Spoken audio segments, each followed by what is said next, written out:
a bad workman quarrels with his stools. When we first were putting that in Sri Guru and His Grace, some people were like shocked, and they said, no, the saying, it's bad workman quarrels with his tools.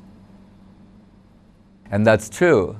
In this regard, also, one of the prima ballerinas at the Bolshoi, when they were interviewing her when she was older, she said she knew every board on the stage, every single piece of wood on that stage, how it moved, and because another saying is that a bad dancer blames the stage and says, actually I can dance much better than this, but the floor, there's some defect here.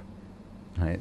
So this was interesting because she's taking that cliche and that example, and she says, I knew every flaw, there are flaws on the stage, it's true, but I knew every board and how to work with it and work around it, and it didn't, so that it wouldn't affect my performance. So it's like that example on steroids. But anyway, so Guru Maharaj, he's also a master of English, and he has a subtle sense of humor. So we had to listen very carefully. Is he saying a bad workman quarrels with his tools, or is he saying a bad workman quarrels with his stools? And we concluded, on the basis of what he then described, he was making a pun on the saying a bad workman quarrels with his tools by saying stools. And then he gave an example. He said, if you're eating, and you're very happy and very excited about what you're eating, right? He said, but then afterwards, the outcome of eating comes, shall we say. The stool. He said, that you're very upset, disturbed, and finding so much fault with that. He said, but wait a minute, that's the outcome of your eating enjoyment. That's why he's making this point about action and reaction. For every action, there's an equal and opposite reaction.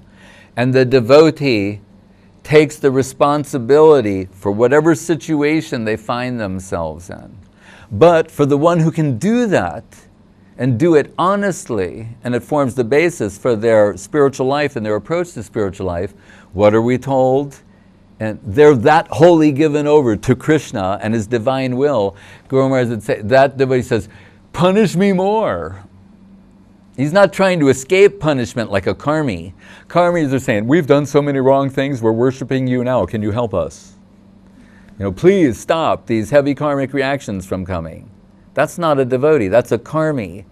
Right? Gyanis are going, well, that doesn't work. The better thing to do is to stop all that, these are other things.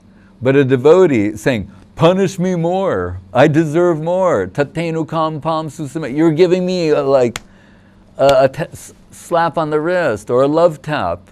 Actually, if you really examine me, I deserve something more severe than this. That's their position. So, and for that person who genuinely, it's easy to say that. I'm giving a lecture. Right? So I can say, and we should all believe like that. Thank you very much. Right? Whether I actually am like that or try to do that, that's another thing.